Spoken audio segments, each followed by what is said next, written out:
m तो वैसे zero नहीं हो सकता कभी भी, लेकिन इसको फॉर्मेट में दिखाना होगा, d2x/dt is equal to zero. इसका मतलब है a is equal to, acceleration zero हो गया। अब एक्सेलेरेशन जीरो होने का मतलब है, एक्सेलेरेशन जीरो होने का मतलब है कि वेलोसिटी में तो चेंज बिल्कुल भी नहीं आ रहा। इसका मतलब है भाई, अगर मैं इसे ऐसे लिख सकता हूँ क्या, dv/dt is equal to zero. तो अगर किसी भी चीज का डिफरेंशिएशन जीरो आ रहा है, किसी भी चीज का डिफरेंशिएशन जीरो आ रहा है, तो सीधी सी बात है वो डिफरेंशिएशन होने से पहले कांस्टेंट रही होगी। तो v is equal to constant, कैसी रही होगी, v is equal to constant. इसका क्या मतलब है भैया, इसका मतलब है कि यदि आप बाह्य बल यानी कि एक्सटर्नल फोर्स को कैसा कर दोगे, जीरो, तो वेलोसिटी कैसी आ जाएगी, कांस्टेंट। इसका मतलब है यहां से कि भैया वेलोसिटी कांस्टेंट होने का मतलब था पहले भी 5 की स्पीड से जा रही थी, अब भी 5 की स्पीड से जा रही है। तो इसका मतलब यहां पर तो ये नियम लग गया कि यदि आप फोर्स नहीं लगाओगे तो हमारी वेलोसिटी कैसी आ जाएगी, कांस्टेंट। तो हमें ये चीज ध्यान रखनी है बच्चों कि फर्स्ट लॉ से हमें क्या मिला, फर्स्ट लॉ से हमें क्या मिला, आप यहां तक नोट कर सकते हो, फिर आगे चलते हैं हम।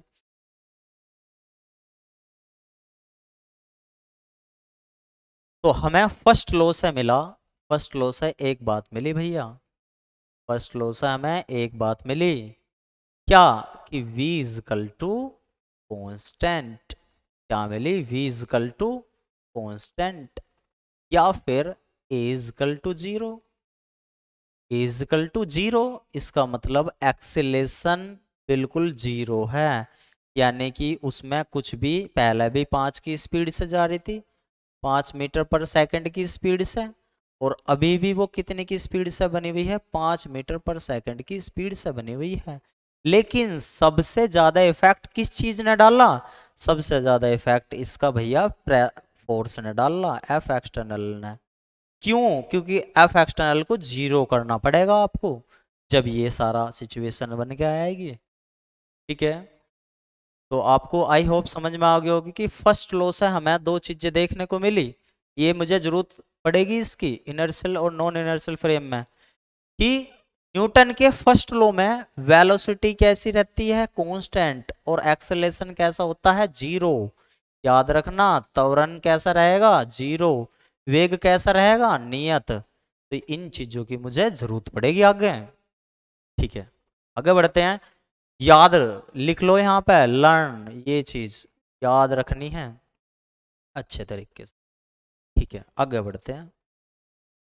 अब आप कहोगे, तो एक बात तो पक्की होगी, एक बात तो पक्की होगी कि न्यूटन का जो फर्स्ट लॉ है भैया, उससे हमें v बराबर तो मिल गया कांस्टेंट, और a इज इक्वल टू मिल गया जीरो। यदि ऐसा हो, इसका उल्टा अगर फॉर्मेट हम देखना चाहे, v बराबर तो नहीं हो जीरो, v बराबर नहीं तो हो, नहीं हो कांस्टेंट, और a बराबर भी नहीं हो क्या, जीरो, तो ये न्यूटन के लॉ से बाहर रहेंगे, यानी कि न्यूटन के लॉ को होल्ड नहीं करेंगे, न्यूटन के लॉ को does not hold, not hold, Newton के लॉ को ये फॉलो नहीं करेगी, ये कंडीशन ध्यान रखना इस बात का, ये बिल्कुल भी नहीं करेगी, केवल न्यूटन के लॉ के लिए ये दो कंडीशन आपको एप्लीकेबल कर।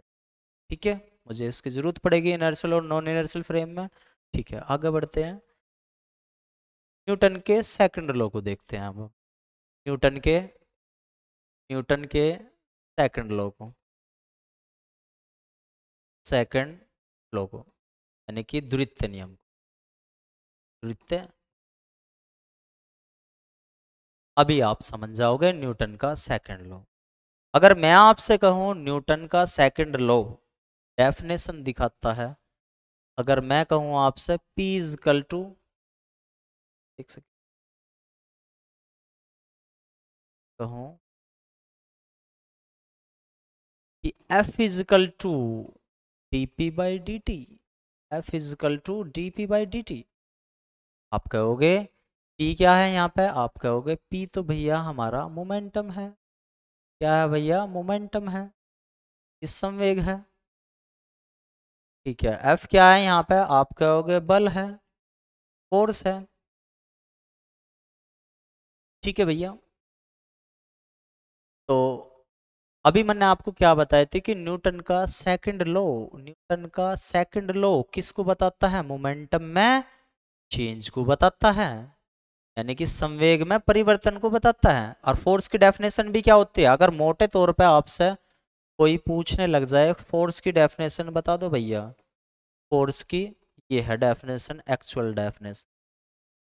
मान लो कोई कोई चीज, मान लो रेस्ट में है, इसे रेस्ट से मतलब एक तरीके से इसे ले आए मोशन में, कोई बाहर से ऐसी चीज लगा दें हम इस पर, तो ये किसे ले आए, मोशन में। और मोशन वाली चीज को यानी कि गति की अवस्था को किस में ले आए, रेस्ट में ले आए, यानी कि विराम अवस्था को तो ले आए वो गति की अवस्था में, और गति की अवस्था को ले आए वो विराम अवस्था में। तो ऐसी ही चीज को, ऐसे ही एक्सटर्नल इफेक्ट को बोला जाता है बल। इसे क्या बोला जाता है, बल। मोटे तौर पे अगर एक बात समझे, एक लाइन में अगर फोर्स की डेफिनेशन समझे, जो पोजीशन में चेंज ला दे, जो पोजीशन में यानी कि स्थिति में क्या ला दे भैया, चेंज ला दे, चेंज ला दे, वही क्या है, वो किसकी डेफिनेशन बन जाती है, फोर्स की। इसकी डेफिनेशन बन जाती है बल की। समझ में आ गई होगी डेफिनेशन फोर्स की, बहुत बढ़िया। अगर मैं आपसे कहूं, मुझे तो एक चीज भी पता है, we know that, we know that, क्या पता है भैया, P is equal to m v होता है। तो F इजिकल टू यहाँ से बना d m v by d t. M constant ले लूँ मैं अगर यहाँ से इस प्रकार से, d v by d t. और अभी आप पढ़ के आए थे कि d v by d t, ये इन चीज़ की जरूरत पड़ रही है, इस वजह से तो मैंने शुरुआत में बता दिए थे। F इजिकल टू एम में ये क्या बन गया यहाँ से, न्यूटन का सेकंड लॉ। क्या बन गया यहाँ से, न्यूटन का second law, F is equal to m में। लेकिन अगर कोई आपसे पूछ लगा न्यूटन लॉ की सबसे बेस्ट पॉइंट क्या है, ये बिल्कुल मतलब इसमें कभी कभार एरर आ जाती है, लेकिन सबसे आपको बताना है, अगर न्यूटन लॉ को आपको सेकंड लॉ को रिप्रेजेंट करना तो F is equal to d p by d t best है, क्योंकि इससे ये लाया जा सकता है। अब ला तो इससे भी ये सकते हैं, लेकिन कुछ पॉइंटों में, कुछ प्रैक्टिकल में ये F इजिकल टू एम में गलत आया। ठीक है, इस वजह से इसकी सेकंड लॉ को रिप्रेजेंट करने के दो तरीके, F is equal to d p by d t और F इजिकल टू एम में। बट सटीक जो है F is equal to d p by d t. यहाँ तक नोट कर लेंगे सभी, आई होप यहाँ तक की चीजें समझ में आई होगी।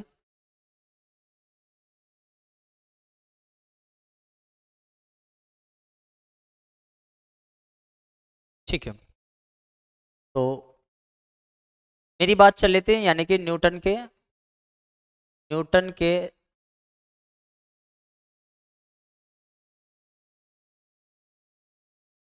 न्यूटन के सेकंड लॉ से हमें कितनी चीजें पता लगी, कितनी चीजें पता लगी। पहला तो इसका पहला पॉइंट कि F is equal to d p by d t या फिर F इजिकल टू एम में, दो बात ये पता चली। ठीक है, इसका नाम भी बताया था मैंने, चेंज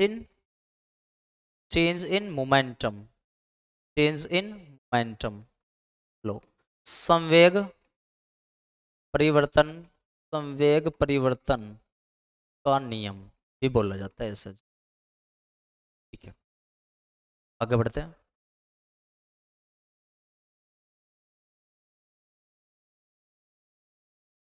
अगर मैं न्यूटन के थर्ड लॉ पर जाऊं, न्यूटन थर्ड लॉ, न्यूटन का न्यूटन का तृतीय नियम, तो आप कहते हो भैया इसको तो हम अच्छे तरीके से जानते हैं, इसका नाम न्यूटन का थर्ड लॉ रिप्रेजेंट करता है भैया किसे, इसे बताता है एक्शन, इसका तो दूसरा भी नाम है एक्शन रिएक्शन एक्शन रिएक्शन लो, इसे बोलते हैं क्रिया करोगे तो भैया प्रतिक्रिया मिलेगी, क्रिया करोगे तो प्रतिक्रिया मिलेगी, क्रिया प्रतिक्रिया का नियम। लाइक एज मान लो कोई भी एक बॉडी है, दूसरी बॉडी है, ये वाली इस पे फोर्स लगाएगी, ए बॉडी है, ये बी बॉडी है, ये वाली ए वाली बी पे फोर्स लगाई थी, और बी वाली भी तो ए पे लगाएगी, बी वाली भी तो ए पे लगाएगी। अब क्वेश्चन ये आता है कि जिस समय ए बी पर लगा रही होगी फोर्स, क्या बी वाली भी उतना ही टाइम पे फोर्स लगा रही हो? तो एक्सपेरिमेंट के तौर पे ऐसा देखा गया है कि भैया जिस समय ए बी पर लगाती है, जैसी लगाती है तुरंत इसका रिएक्शन मिल जाता है, तुरंत ये अपोजिट डायरेक्शन में इसका फोर्स लगाती है। ठीक है, इसे इस प्रकार से देखा जाता है, अगर ये वाला फोर्स इस तरीके से F12 यानी कि फोर्स पहली वाली चीज का दूसरे वाली पे लग रहा है तो इसका मैग्नीट्यूड सेम होगा दूसरी वाली का पहले वाले से, बट अपोजिट डायरेक्शन में। इसी वजह से ज़्यादातर जैसे दीवार है ये, आप एक बॉल इस पे करोगे तो अपोजिट उसमें भी ये एक फोर्स लगाएगी। कुछ चीज़ों में इसका हमें पता लग जाता है, कुछ चीज़ों में इसका पता नहीं चल पाता, लेकिन फिजिक्स के तौर पे ये सारी चीज़ें ठीक है। न्यूटन के थर्ड लॉ भी आपको पता लग गया। मेन बात, आगे बढ़ते हैं। हमारा जो कंसेप्ट चल रहा था, हमारा कंसेप्ट चल रहा था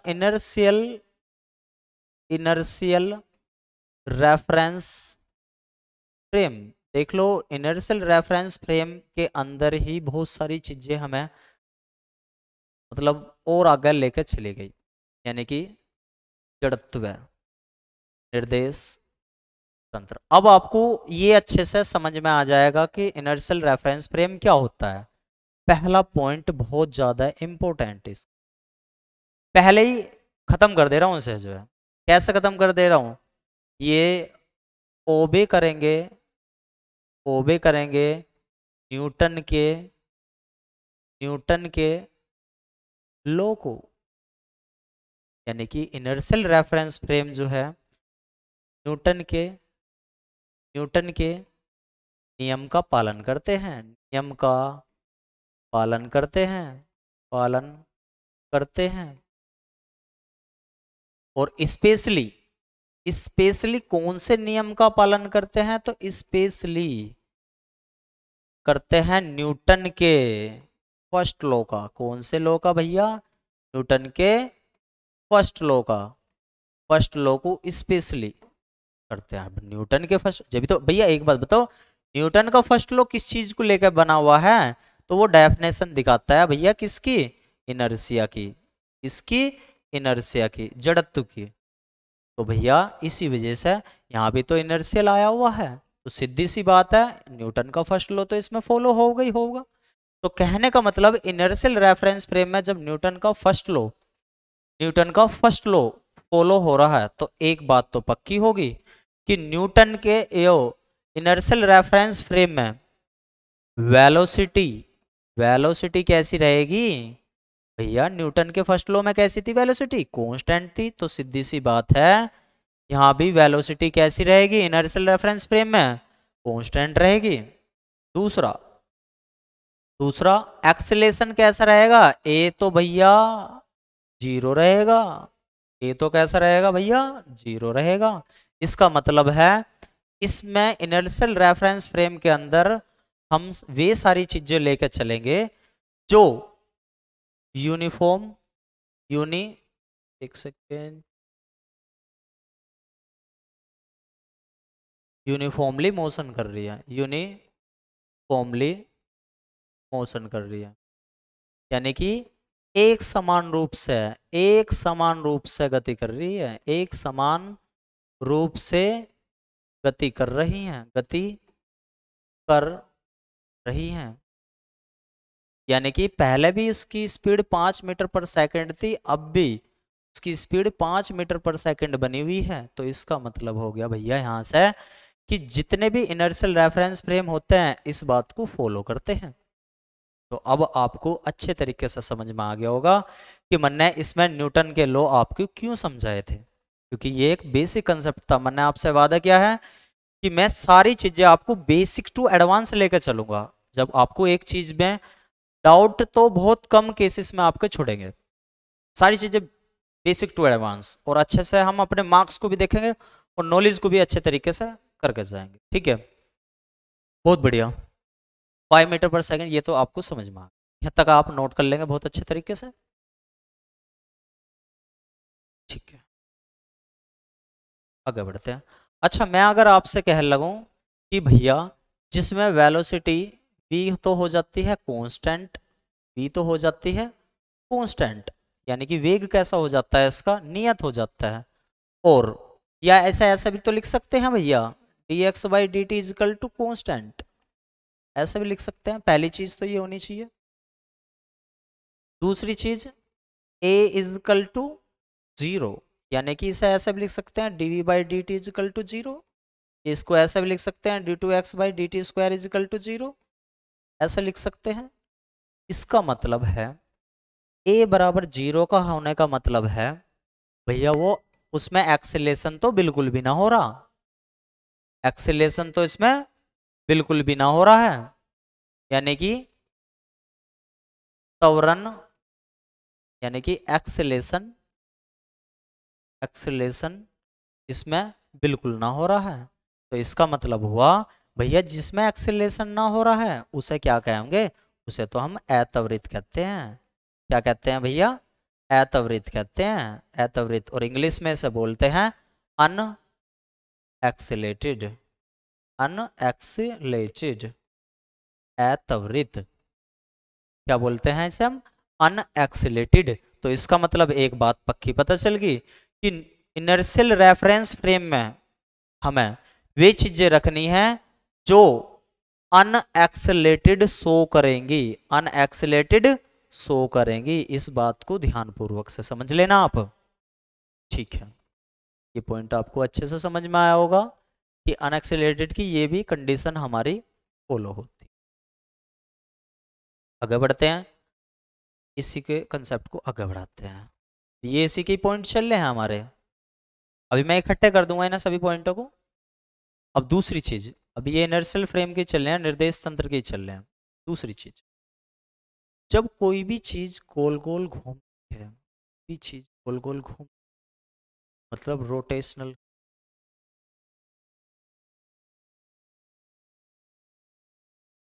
आपको अच्छे तरीके से सर्कुलर कह दूं, सर्कुलर, यानी कि वृत्त पथ पर घूमती, गोल गोल घूमने को क्या बोल रहे हैं हम, वृत्त पथ पर घूमती। यहाँ पे आने के बाद इसकी डायरेक्शन अलग होगी, मतलब यहाँ पे आने के बाद इसकी डायरेक्शन अलग होगी, इसके बाद इसकी डायरेक्शन अलग होगी, इसके बाद इसकी डायरेक्शन अलग होगी।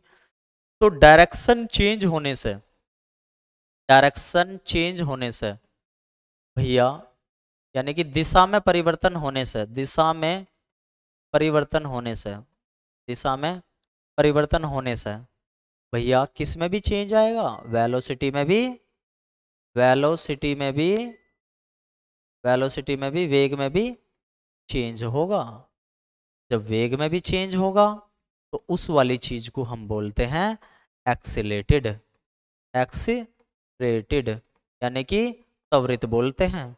तो इसका मतलब हमारा क्या हुआ भैया, इतना सारी चीजें आपका बताने का, इसका मतलब ये हुआ कि सर्कुलरली वाली चीजों के लिए, जो गोल गोल घूमती है, जो डायरेक्शन बदलती रहती हैं, जिनकी वेलोसिटी में चेंज आता रहता है, वे त्वरित होती हैं, उनके लिए कौन सा, वे इनर्शियल रेफरेंस फ्रेम में, इनर्शियल रेफरेंस फ्रेम में बिल्कुल भी नहीं होंगी, बिल्कुल भी नहीं होंगी। यानी कि जड़त्व, जड़त्व निर्देश, जड़त्व निर्देश तंत्र में नहीं होंगी। तो भैया कहाँ होंगी ये वाली, तो अभी बता दूंगा मैं थोड़ी देर में। सीधी सी बात है, दूसरी वाली में होगी, नॉन इनर्शियल में मिलेंगी ये वाली चीज। तो सीधी सी बात है, यहाँ से एक पॉइंट बना है। ठीक है, पॉइंट बना है, क्या क्या पॉइंट बना कि इनर्शियल, इनर्शियल रेफरेंस फ्रेम में कौन कौन सी चीजें हमारी बनेगी, यानी कि जड़त्व, जड़त्व निर्देश तंत्र में कौन कौन सी चीजें हमारी होंगी। और नॉन इनर्शियल में, non inertial, non inertial reference frame में हमारी कौन कौन सी चीजें रही होंगी, यानी कि अजड़त्व, निर्देश, निर्देश तंत्र में कौन कौन सी चीजें रही होंगी। पहली कंडीशन तो पहला पॉइंट भैया, इसमें हम सारी यूनिफॉर्मली मोशन लेते हैं, यूनिफॉर्मली मोशन लेते हैं, यानी कि एक समान रूप से गति, एक समान रूप से गति वाली चीजें हम इसमें लेते हैं। ठीक है, इसमें कौन सी लेते हैं, नॉन यूनिफॉर्मली, एक सेकेंड, नॉन यूनिफॉर्मली मोशन लेते हैं, यूनिफॉर्मली मोशन, यानी कि असमान रूप से गति। असमान रूप से गति का मतलब है कि पहला 5 की थी अब 6 की होगी या 4 की होगी। पहला पॉइंट तो ये क्लियर हो गया। दूसरा पॉइंट, इसमें हम सभी अनएक्सिलेटेड वाली चीजें लेते हैं, अनएक्सिलेटेड अत्वरित। ठीक है, इसमें कौन सी आ जाएंगे, एक्सिलेटेड,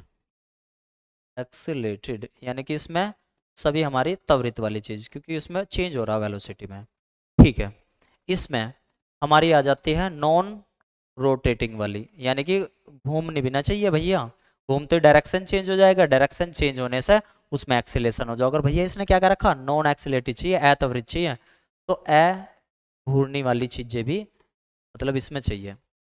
तो इसमें कौन सी चाहिए भैया, रोटेशनल वाली चीजें सभी इसमें आ जाएंगी, रोटेशनल या फिर सर्कुलरली वाली सब सारी चीजें इसमें आ जाएंगी, घूर्णी, वृत्त और वृत्त टाइप के।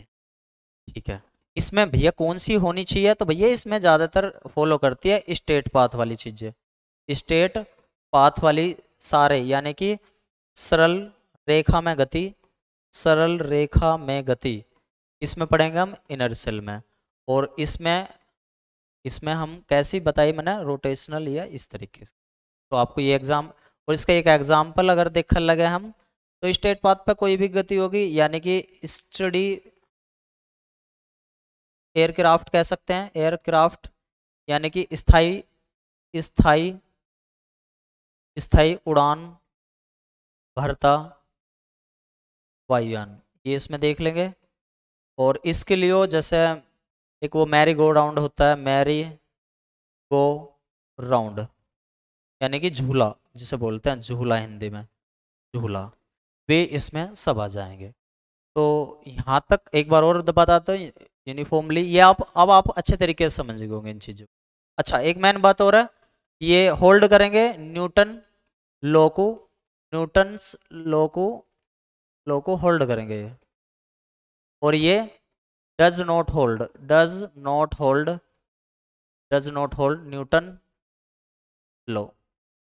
ठीक है भैया, ये आपका कंसेप्ट हुआ यहाँ पे इनर्शियल और नॉन इनर्शियल का यहाँ पे। ठीक है भैया, आपको यहाँ तक कौन कौन सी चीज़ें आज मैंने आपको समझाई हैं, मैंने आपको समझाया है कि हमें मतलब किस प्रकार से क्लासिकल फिजिक्स को हमें न्यूटोनियन फिजिक्स के तौर पे पढ़ना है, किस प्रकार से हमें इनर्शिया का कंसेप्ट आगे बढ़ाना था, और किस प्रकार से हमें रेफरेंस फ्रेम को देखा हमने आज, और इनर्शियल रेफरेंस फ्रेम को देखा और नॉन इनर्शियल रेफरेंस फ्रेम को देखा। ये सारी चीज़ें मैंने आपको बेसिक फंडामेंटल के तौर पे आज आपको फर्स्ट क्लास के तौर पे आज यहाँ पे समझाई है। ठीक है, हम इसी प्रकार से अपनी मैं और बेस्ट वे में सबसे शुरू से ही एक पॉइंटों को बिल्कुल अच्छे से आपको एक्सप्लेन करके हम आप क्लास बढ़ा रहे होंगे अपनी। तो ये हमारी आज छोटी सी आपके लिए एक क्लास थी।